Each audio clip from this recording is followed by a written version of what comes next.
في زمن الضوضاء، في وسط السرعة والشغل والمشاغل والضغوط، في سر بسيط جدا لكن اللي يعرفه يعيش في راحة وسكينة. السر ده هو ذكر الله. قال الله تعالى في سورة طه: ومن أعرض عن ذكري فإن له معيشة ضنكا. يعني اللي بينسى ربنا وبيبعد عن الذكر بيعيش ضيق الصدر مهما كان عنده من مال أو جاه أو شهرة.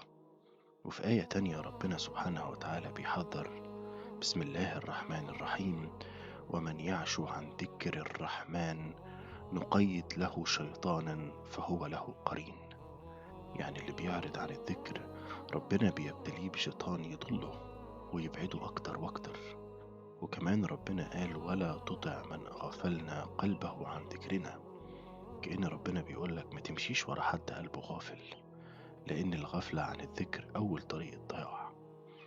الذكر هو مش مجرد كلمات بتتقال، ده حياة للقلب وطمأنينة للروح ودواء لكل هم. ربنا قالها بوضوح: ألا بذكر الله تطمئن القلوب. الذكر هو اللي بيخلي الإنسان يحس بحضور ربنا في حياته، هو اللي بيحميك من وساوس الشيطان ومن الحزن ومن القلق اللي ملوث قلوب الناس النهاردة.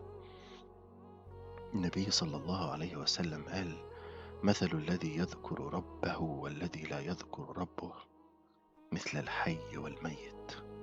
يعني اللي بيذكر ربنا قلبه حي، واللي بينسى ربنا كأنه ميت وإن كان ماشي على الأرض. ابدأ بخطوات بسيطة، قول كل يوم: سبحان الله، الحمد لله، لا إله إلا الله، الله أكبر.